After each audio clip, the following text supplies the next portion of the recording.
Hi, I'm Daniel Lucas, And this is Stu with Conquer Digital. and welcome to Sex 101 and Relationships. Sex 101 is created to empower, of course, our sex house. And another week, another great episode Naked and Ashamed Sex, Longing and Redemption of Desire. This is how the Christian vision of the body offers a path to wholeness in an age of shame, spectacle, and swiping. So naked and unashamed. Indeed. So, Mr. Rick, why is sex so confusing today? Even as it everywhere. Sex is louder and more available than ever, and yet more misunderstood. The very thing meant to unite us often leaves us lonelier. In our hypersexualized culture, we're saturated with imagery, innuendo, and access. But abundance doesn't equal clarity. It may do the opposite. We live in a moment where sexuality has been severed from its story. Once held within the narrative of love, union, and spiritual significance, it's now often reduced to appetite, identity, or entertainment. And the fallout is everywhere: rising anxiety, relational disillusionment, emotional detachment, and widespread confusion about what sex is even for. Think about it. We have more sex education than any generation in history, yet we're more sexually confused than ever. Apps promise connection but deliver isolation. Pornography promises satisfaction but creates addiction. Dating platforms promise love but incentivize performance. The very technologies designed to bring us together have paradoxically made authentic intimacy more elusive. A recent 2024 Barna study found that 71% of Gen Z adults say they are uncertain or conflicted about what a healthy sexual relationship looks like. That same study found that 64% of young adults feel regret or shame after casual sexual encounters, but they don't know what the alternative is. Meanwhile, divorce rates remain high, sexual satisfaction surveys show declining fulfillment, and therapists report increasing numbers of clients struggling with sexual identity, performance anxiety, and relational trauma. This isn't just about moral decline, it's about existential confusion. When sex becomes so disconnected from meaning, people lose their way. When the body becomes a tool rather than a temple, we lose touch with our dignity. When intimacy becomes performance, we lose the ability to be truly known. So we have to ask, what broke? And more importantly, what can be restored? Christian wisdom, far from being repressive or anti sex, offers a radical alternative, a vision in which sex is not just about pleasure, but about presence, not consumption, but communion, not shame, but self gift. It's a vision that sees the body not as a machine for pleasure, but as a mystery that reveals the divine. In conclusion, not as a problem to be solved, but as a gift to be received and given. Mr. Mick, where does the Bible address this conversation? As soon as possible and right at the beginning. Genesis. Before sin, before shame, there's a line that stops us in our tracks. And the man and his wife were both naked and were not ashamed. Genesis 2:25. It's a stunning image. Two human beings, fully revealed, completely vulnerable, and unashamed. That's not just physical nudity, it's emotional, spiritual, and relational transparency.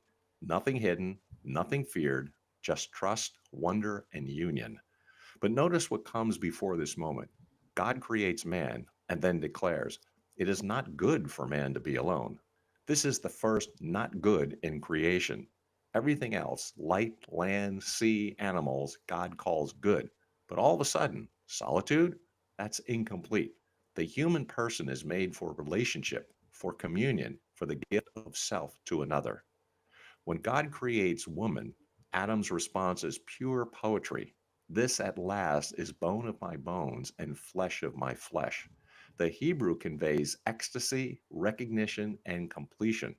Adam isn't just attracted to Eve, he's awakened to the profound mystery of otherness that completes him.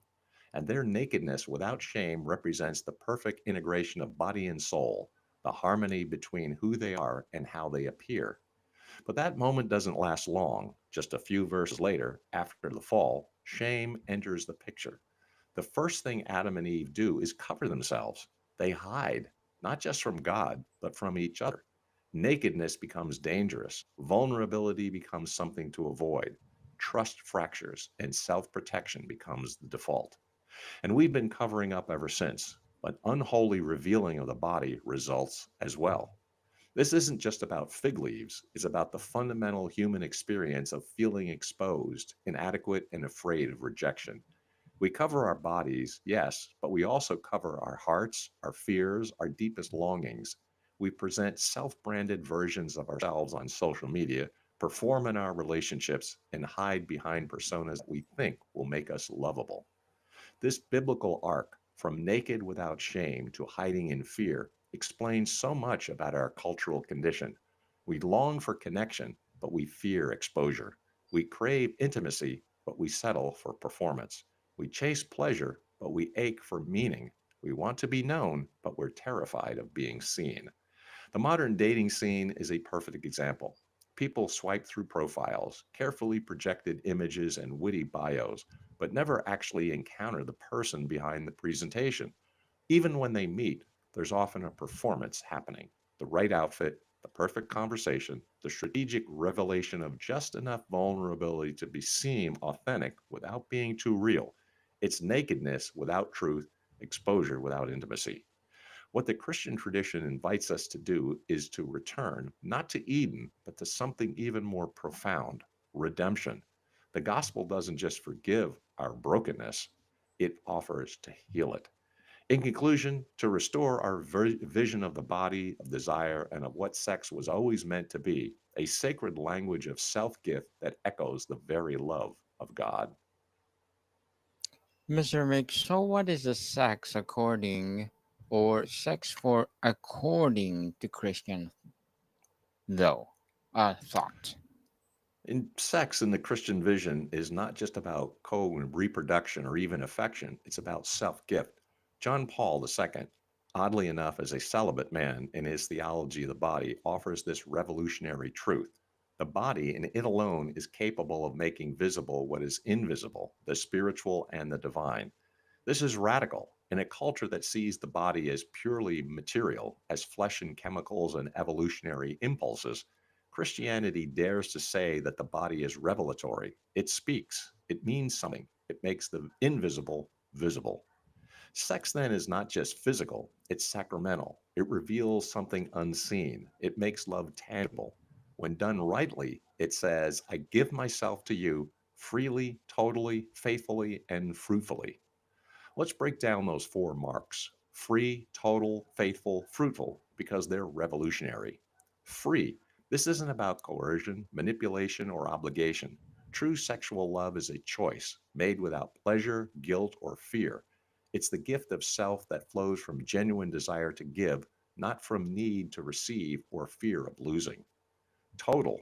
This isn't just about sexual exclusivity, though that's part of it. It's about giving not just your body, but your heart, your future, your deepest self. It's saying, I'm not holding anything back. I trust you with all of me. Faithful. This isn't just about not cheating, it's about constancy, reliability, the promise that this gift will be given again and again through sickness and health, through passion and dryness, through the seasons of life. It's love that doesn't depend on performance or feeling. Fruitful. This isn't just about having babies, though that's the most obvious fruit. It's about reproducing in all its forms, creating new life, yes, but also creating new love, new hope, new possibilities.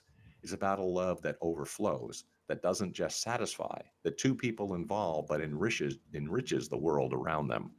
These four marks: free, total, faithful, fruitful, mirror the love God has for us. They are the architecture of covenantal love. That's why Christian tradition has always linked sex to marriage, not out of repression, but because marriage is the space where total self gift can be made real and sustained. It's where trust is protected, intimacy is matured and nurtured, and the body can speak truth without fear of betrayal. Marriage provides the container, the covenant, the commitment that allows sexuality to be truly free. Paradoxically, it's the boundaries that create the freedom. When you know someone has pledged their life to you, you can be vulnerable without fear. When you know this love is permanent, you can take risks with intimacy. When you know this gift will be received and treasured, you can give it fully. Outside that framework, sex often becomes a lie. We say with our bodies, I'm all yours, but our hearts or our timelines say otherwise. We communicate the total gift while holding back emotionally. We perform intimacy while maintaining distance. That dissonance isn't just moral, it's emotional, even existential. It damages our ability to trust, to attach, and to experience joy without fear. Modern research confirms this. A 2024 Harvard study found that individuals who engage in frequent casual sex report 30 to 40% higher levels of emotional detachment and lower relational satisfaction over time. The study also found increased rates of anxiety, depression, and what researchers term sexual numbing, the inability to experience deep pleasure or connection, even in committed relationships. Meanwhile, those in long term, committed sexual relationships report the highest levels of sexual satisfaction, emotional resilience, and overall well being.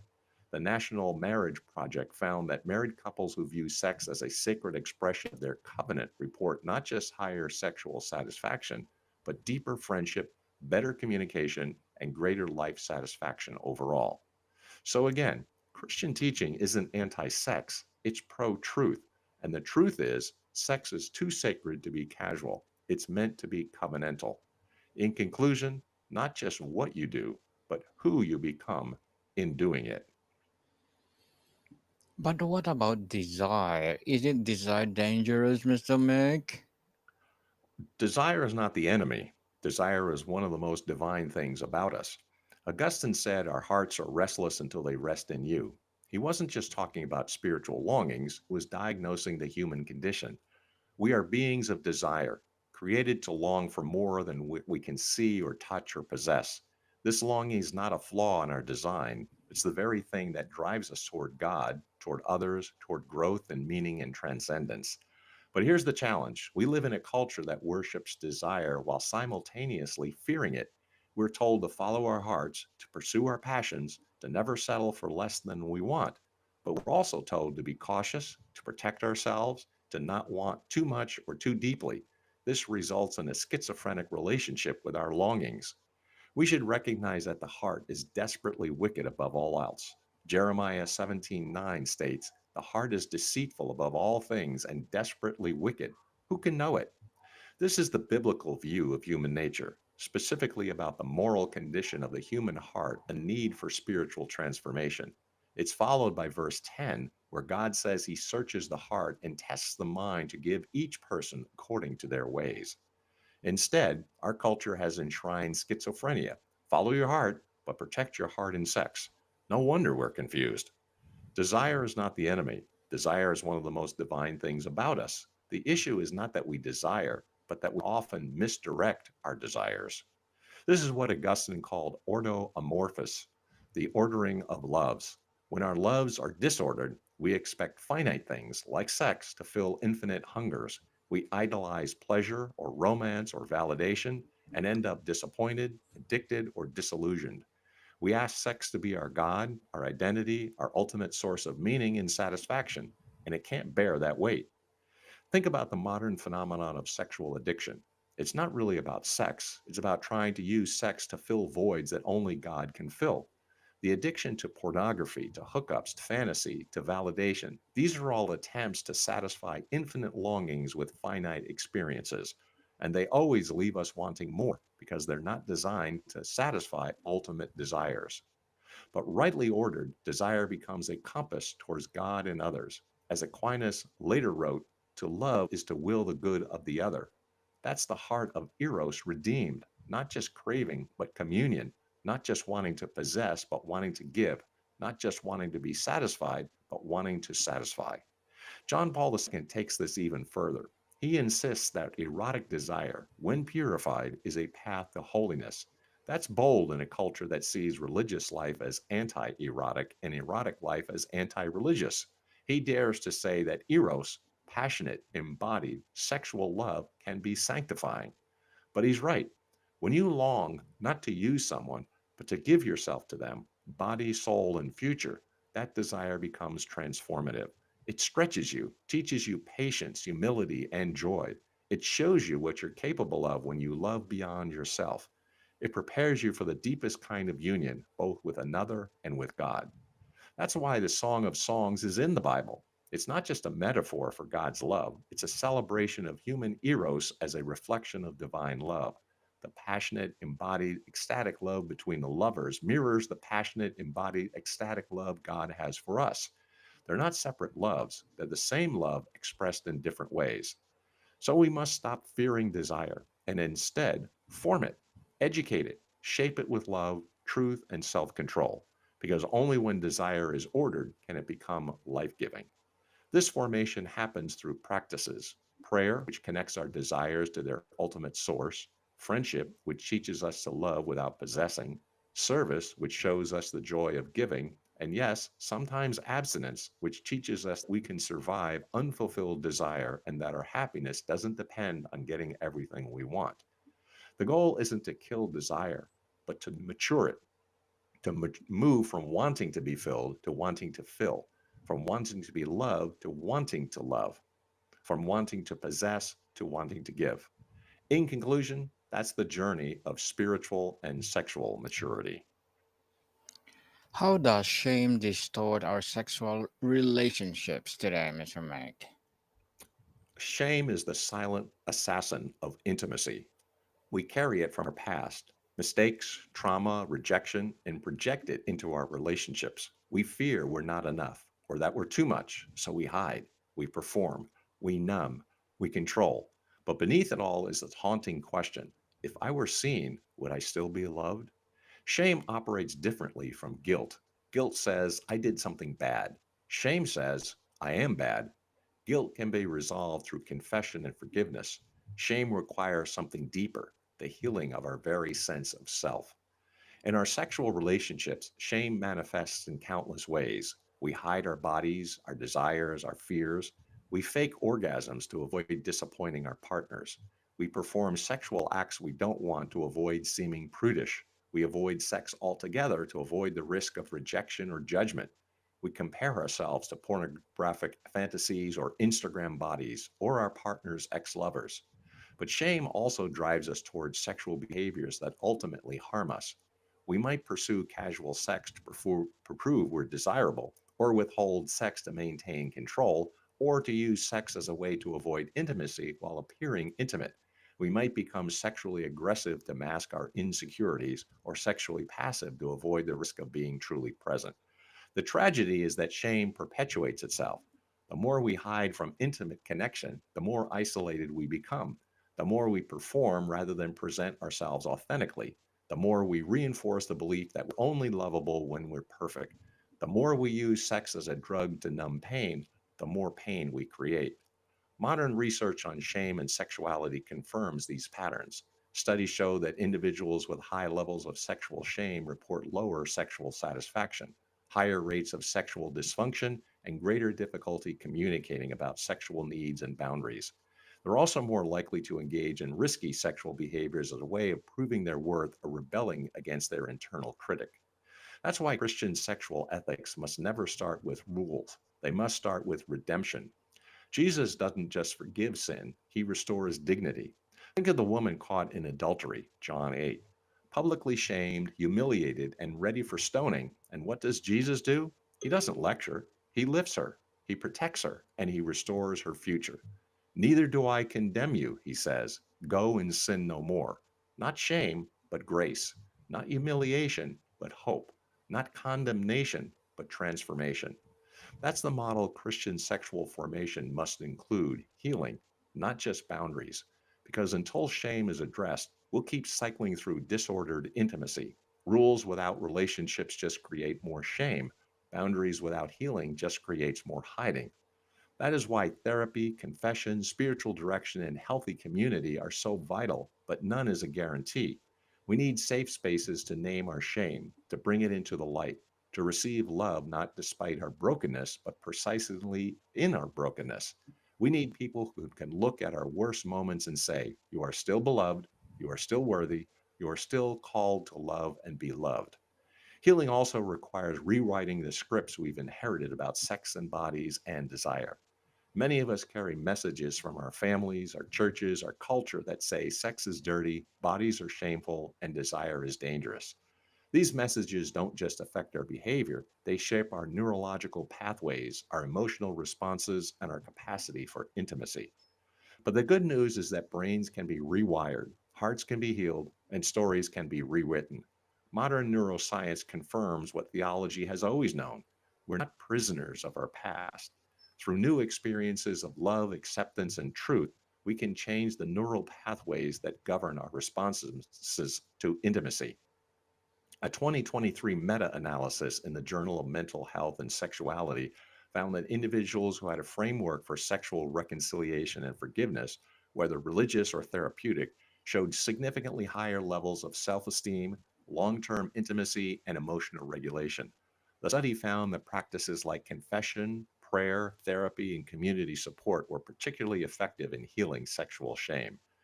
You can't grow if you're hiding. You can't give if you're ashamed. But once shame is named and redeemed, it loses its power. In conclusion, once we experience love that doesn't depend on our performance, we begin to show up authentically in our intimate relationships. So, what does it look like to redeem sex in our time, Mr. Meg? It begins with a new story, one that doesn't treat sex as shameful or shallow, but as sacred. That story requires a few radical shifts from transaction to transformation. Sex isn't about what I get, it's about who I become. When approached as self gift, not self gratification, sex becomes an act of becoming more honest, more present, more human. In our consumer culture, we approach sex like we approach everything else, as a commodity to be obtained, a service to be consumed, a product to be optimized. We rate sexual experiences, compare sexual partners, and approach intimacy with the same mindset we use for shopping or dining. But this transactional approach kills the very thing that makes sex meaningful: the mystery of the encounter between two irreplaceable persons. When sex becomes transactional, people become objects. When people become objects, intimacy becomes impossible. When intimacy becomes impossible, sex becomes an empty performance, technically proficient, perhaps, but spiritually barren. The alternative is to approach sex as a transformation, to see each encounter not as a transaction, but as an opportunity for both people to become more fully themselves. See pleasure not as the goal, but as the fruit of deep connection. To see orgasm not as the destination, but as a moment of mutual gift and reception. This shift changes everything. Instead of asking, what can I get from this person? We ask, what can I give to this person? Instead of focusing on performance, we focus on presence. Instead of trying to impress, we try to connect. Instead of consuming, we commune. Two, from performance to presence. Our culture rewards the performed self, the highlights reel, the perfect body, the flawless technique. But real intimacy is messy, vulnerable, and that's where beauty lives. Redeemed sex is less about fireworks, more about fidelity. Social media created a generation that's more concerned with documenting experiences than having them, more focused on appearance than reality, more skilled at performance than presence. This carries over into the bedroom, where partners often focus more on looking good than being real, more in technique than tenderness, more intensity than intimacy. But presence is what creates connection.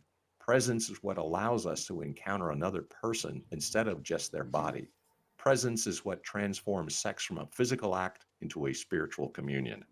Presence requires vulnerability. It requires the courage to be seen, not just physically, but emotionally and spiritually. It requires the willingness to be perfect, awkward, and real.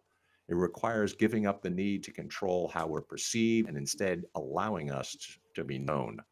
Presence also requires attention. In our distracted age, the ability to be fully present with another person is increasingly rare and precious. To put away the phones, to turn off the internal commentary, to simply be here now with this person, this is a form of prayer, a way of honoring the sacred mystery of human encounter.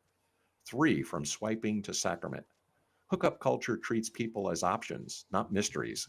But the Christian view says this person is an icon of God, a temple, a gift that changes how we date, how we commit, and how we touch. Dating apps have gamified human connection, turning the search for love into a form of entertainment. People swipe through potential partners like they're browsing a cataloging, making split second decisions based on photos and brief descriptions. The abundance of options creates a paradox. The more choices we have, the harder it becomes to choose. The easier it is to connect, the more disposable connections become. This commodification of romance affects not just how we find partners, but how we treat them. When people are options, they're replaceable. When they're replaceable, we don't invest in them.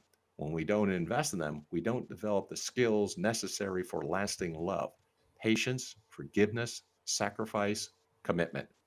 The sacramental view is radically different. It sees each person as unique, irreplaceable mystery, an icon of God, a temple of the Holy Spirit, a gift to be received with reverence and gratitude. This doesn't mean we're compatible with everyone or we should marry the first person we meet, but it means we approach each person with dignity, respect, and wonder. When we see people as sacraments, dating becomes a form of spiritual practice. We're not just looking for someone who meets our criteria, we're looking for someone God might be calling us to love. We're not just trying to find someone who makes us happy, we're trying to discern whether God is calling us to make someone else happy.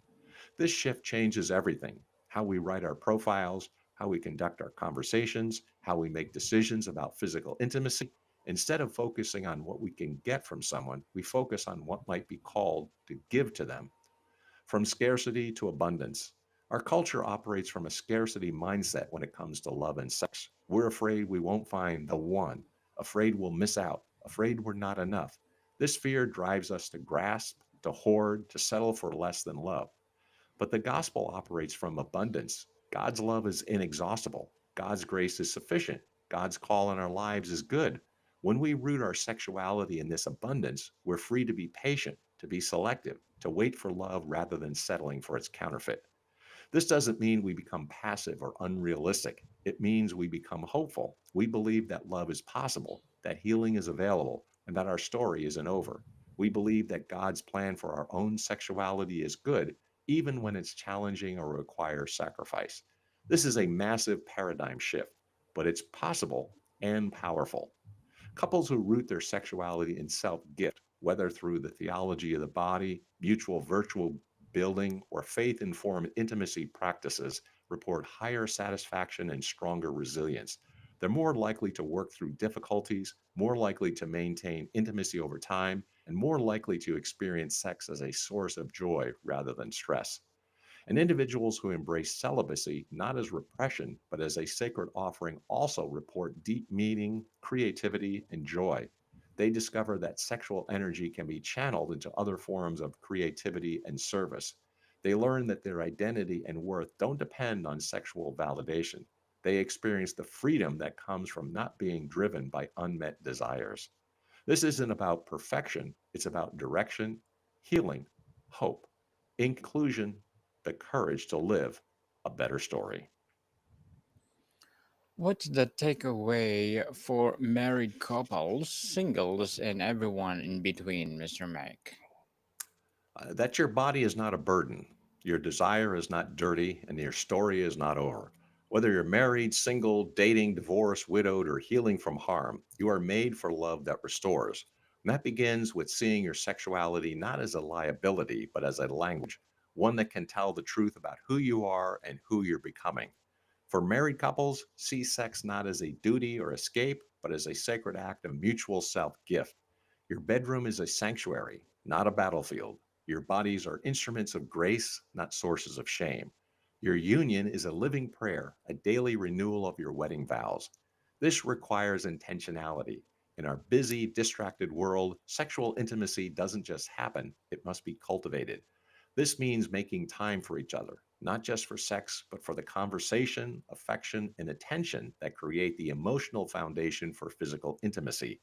It means being curious about each other, continuing to discover new depths even after years together. It means being willing to be vulnerable, to share your fears and desires, to ask for what you need, and to offer what you can give. It also means bringing your faith into your sexuality. It means seeing your sexual relationship as a spiritual practice, a way of loving God by loving each other. It means asking God to heal whatever needs healing, to bless whatever needs blessing, to restore whatever needs restoring. Communicate, slow down, Let your union become a daily echo of the vows you made. Remember that great sex is not about technique, not about trust, not about performance, but about presence, not about intensity. So, Mr. Mick, how can we sum up for the final reflection? Sure, you bet. It's the promise that vulnerability can lead to communion, that the body isn't a tool, but a temple, that sex can be a sacred gift, not a source of shame, that our deepest longings point us towards our deepest purpose to love and be loved as God loved us. If you're longing for a deeper way to live, love, and create, start here. Not with the noise, but with the silence. Not with the next swipe, but with the sacred stillness that asks, what kind of gift do I want to be? In conclusion, the answer might just change your life. Indeed, for sure it will change your life. Very well said, Mr. Nick.